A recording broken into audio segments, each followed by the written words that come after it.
Showtime! Ladies and gentlemen, please make your way to your seats. Showtime! Please make your way to your seats. The show is about to begin. Showtime! Let the magic begin. So speaking of Canada, this next topic is concrete that melts ice and snow. But without shovels and stuff. It just melts it. And without forever chemicals, PFAs, without anything really extreme. So this article talks on a new type of phase change concrete, and it was developed at Drexel University. It can melt snow and ice without using salt or external heating, which is cool. The way that they do this, all they do is they've incorporated paraffin wax, and it acts as a phase change material. So what it does is it absorbs heat as it melts from solid to liquid around 42 degrees Fahrenheit. I don't know what that is in Celsius, but as temperatures drop below freezing, then the paraffin releases the absorbed heat, preventing the concrete temperature from dropping below 32 Fahrenheit, which I think is 0 Celsius. So in outdoor tests, a 30-inch concrete slab with paraffin wax maintained temperatures of 42 to 55 Fahrenheit for up to 10 hours, which melted 1 to 2 inches of snow without any salt or heating. So the way that they did this was it was incorporated, the paraffin wax was incorporated into the concrete in two ways: absorbing it into the porous, lightweight aggregates and encapsulating it in microcapsules. So the lightweight aggregate method sustained heating longer for about 10 hours, while the micro-encapsulated paraffin heated up quicker, but only for 5 hours. So again, they're still testing different things, but by preventing the concrete from ever dropping below freezing, what it does is it avoids the freeze-thaw cycles that damage the concrete and causes those cracks and things like that through expansion and contraction. The other thing is the self-healing mechanism allows the concrete to passively melt snow and ice without any external energy input, plowing, or environmental harmful salt. So those of you might see driveways right now where you see a concrete driveway that has no snow after a snowfall. How they do that is just pumping hot water through. So it's a heated driveway. This would eliminate that. That would eliminate the need for that infrastructure. So, or we say, I'm looking at this, it says, which is great. Researchers found that phase change concrete maintained a surface temperature of 42 to 55 degrees Fahrenheit, which is 5.6 to 12 degrees Celsius, for up to 10 hours when the air fell below freezing. So here we are in Canada where it's below freezing for months at a time. Is there any hope? Well, here's the thing, right? So they're testing it at temperatures that are way above what we would see. And I didn't see anything in here that speaks to anything below those temperatures. So I would be really interested to know how cold the temperature can get and how effective the paraffin wax concrete would actually still work. But like we're talking like minus 20, minus 30 Celsius. Yeah. This is the question. Like, it's great. They do all these studies in places where the temperatures are normal, where they don't have, winter 8 months of the year or whatever. We have it 6 months of the year here. So that like the Tesla batteries and EVs don't last as long. We're not sure about this, but the concept is really cool. Like self-heating concrete being suitable for mountainous and northern regions in the U.S. and Northeast Pennsylvania. I've driven through a lot of those winding mountains in the U.S. and if you're doing that through the snow and you know that the road is clear, that is an amazing benefit. Yeah. The real test is going to be, does it work up in the Rockies? Does it work? So the other thing is, does it work with pressure changes, in atmospheric pressure changes too, if you think about it, right? So because boiling point changes with atmospheric pressure. So is this more effective or less effective at a higher elevation? Yeah, and they're saying the researchers say the ability to prevent concrete surface from dropping below freezing will help prevent its deterioration. So I guess the question becomes, is this combined with other technology we talk about, like some of that heat transfer technology for colder, will this actually extend the life and maybe give us roads that aren't frozen all the time? I think so, because, well, that's the thing too. The other thing that you have to think about is that water gets in. So I think the paraffin wax kind of acts like a sealant, but also like not an insulator, but if you like, so magnifying glass. It enables the concrete to have some movement, if that makes sense, so that it's less prone to cracking. So it kind of like a filler, but not really a filler. But I don't know what it actually looks like. But so by allowing it to have some leeway, some give, I think definitely super far lasting. And I don't know if construction companies are going to like this too much, because they like that they get to repave and do things more often than not, because they make more money that way. Yeah, but you just got to take a step back and say, wait a minute. You can say, oh, I don't want to do that, but yeah, you do, because now you got to spray the roads with paraffin wax as part of your treatment. It's a whole other thing. Every year, every 3 months, you got to spray the wax down on the to make sure it's on the roads. Otherwise, because cars are driving on these things and it's coming off. So there's the thing. I don't know if it's sprayed on top or if it's actually integrated into the concrete mix itself. Well, that's what I thought. But now that you're saying the spraying, that potentially, but I thought that it was built like as you lay the concrete mix itself has the paraffin wax kind of built into the structure. That could be the case. I'll continue. I don't know that. But see that picture there. Oh no, that's a snowblower. That's a snowblower. So I'll keep checking this out, because I thought it was the research to prevent concrete. I just feel it's a similar principle. Like I had we got to switch to the next topic soon. I had or this is last topic. No, this is the last one. Yeah, good. We're good. Coffee the other day with a little bit of coconut oil in it, and I stirred it up, and I didn't pay attention to it, and I put my hand over it. I didn't feel any heat coming off, didn't feel too hot, so I went to take a drink, but the slight layer of coconut oil on the top stopped the heat from coming out. The coffee was still boiling hot and burnt the inside of my mouth, and I'm like, you can't feel it, like it's been sitting there for a half hour and it's still that hot. So you got to wonder if it's similar principle where it's just maybe trying to keep that away. So I'm gonna take a look here while I say the only the problem with this is I think paraffin wax is an oil byproduct or a petroleum byproduct.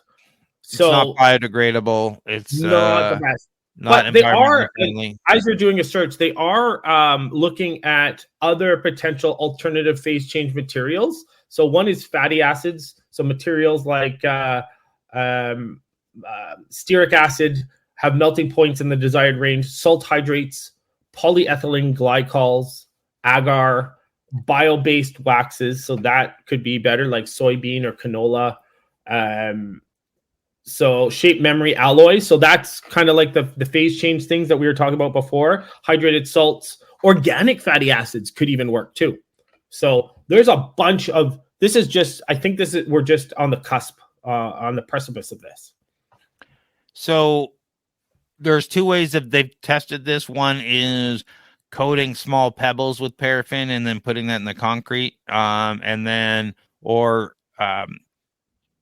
Putting micro capsules of paraffin were mixed directly into the concrete.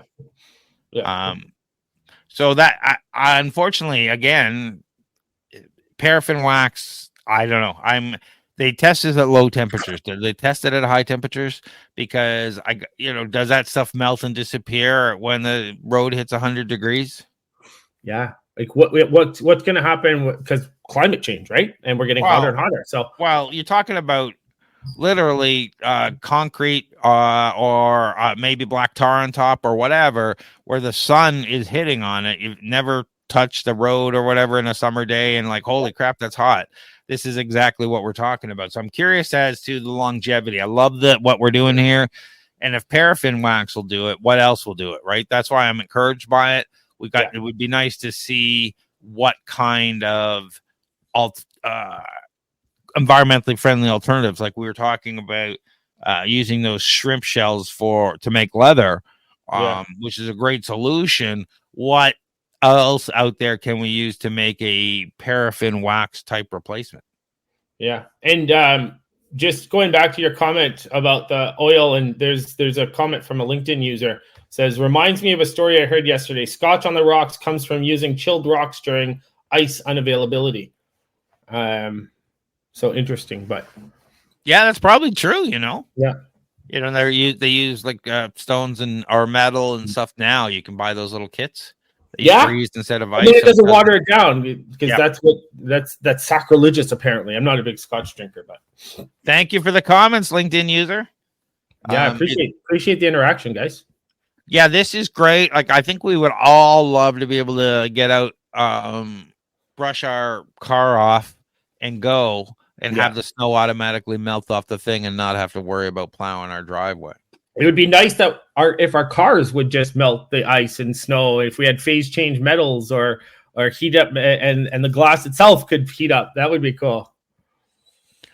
Absolutely. And again, some of those technologies we have about those thermal ribbons and whatnot look like they might give us some direction there. And I think it won't be long till they're incorporating solar into cars to do exactly that kind of thing. Is that the one that does that, and it's a huge failure though, is Fisker. Fisker incorporated solar panels into I think actually Tesla does it too, but Fisker was the first to do it, incorporate solar panels into their cars.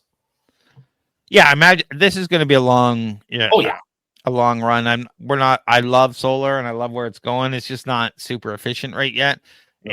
And like Amazon shut down all their solar stuff and removed it from their warehouses because it was blowing up and going on fire, and that just might have been the manufacturer and stuff they had. But when you take a look at this and say, all right, we're using more and more electrical stuff in cars, so why wouldn't we try and have some solar panels on the hood or on the trunk or whatever that's non-reflective, or even on the top, that would help melt the windows, that would help melt the mirrors to keep them warm, to keep defrost while you're that kind of stuff.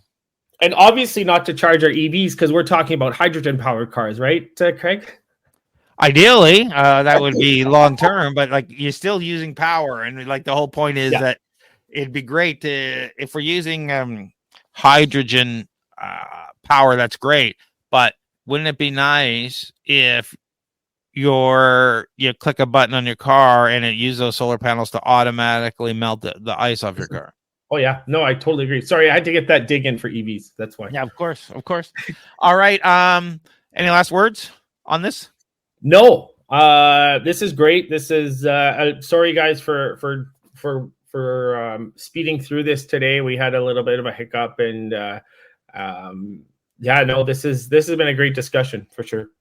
Yeah, I'll tell you what happened. We pressed start. It didn't start. When I set this up yesterday, there was a problem with StreamYards and YouTube and stuff, so things didn't work. Hey, thank you, LinkedIn user. Appreciate it.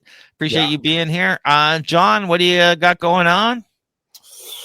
Well, I'm not going to it yet, but OCI Discovery X is next week. Should be a phenomenal conference. I think it's 2 days in Toronto. That's I've got.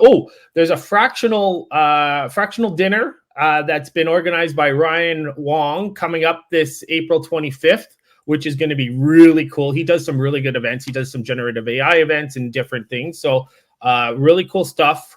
There's a post on LinkedIn that I posted about it. If you have any questions, reach out to me. And then on May 2nd, but we'll be talking more about it, but might as well plug it now. We've got Startup Drinks, which I'm excited for. I always love that. Yeah, Startup Drinks CO on May 2nd. We've already got like 40 tickets sold, so it's going to be a good one. If find out more at TorontoStarts, all our podcasts and events and whatnot go up there. I'll be launching new courses and coaching programs soon. If you're stuck in your business and want to move forward, go to startupcoach.ca and book a discovery call.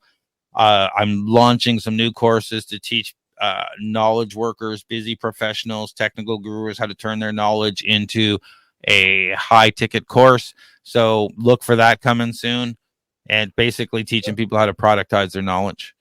Perfect. And if people wanted to, let me see. Oh, that's a ticker. Never mind. That's fine. We should reach out to you on LinkedIn for anything funding related. Anything funding related. Yeah, there's always new funds coming out. There's a new one by OCI that just came out. If you're in the construction field or critical technologies, there's a new one that just released. It's a new program. It's a 2-year program. Feel free. It's for housing and different things like that. So, yeah. That's John Irwin on LinkedIn. And we got one last comment here. Quasars and black holes remind me of charges and spins. I wonder what the difference is. So maybe one is definitely a megastructure. We talked about glowing black holes last week. Yeah. So that's a great comment. Feel free. We talked about in depth in our previous podcast, and this is episode 22, I think. We've got 21 other episodes on Spotify and on Apple Music and on YouTube. Go ahead. Yeah, so that's not exactly accurate. We've recorded 22 of these, but after about 4 episodes, I started breaking them up into each. We cover 3 topics, and there's 3 episodes per. I think we're around episode 30 on Spotify, and but yeah, you're. Right. I underestimated. I apologize. No, that's all right. It's okay. Thank you, everyone. Check out the Futuretech Podcast on Apple Podcasts or on Toronto Starts, and we'll talk to you all soon. Thanks, guys. Have a great day.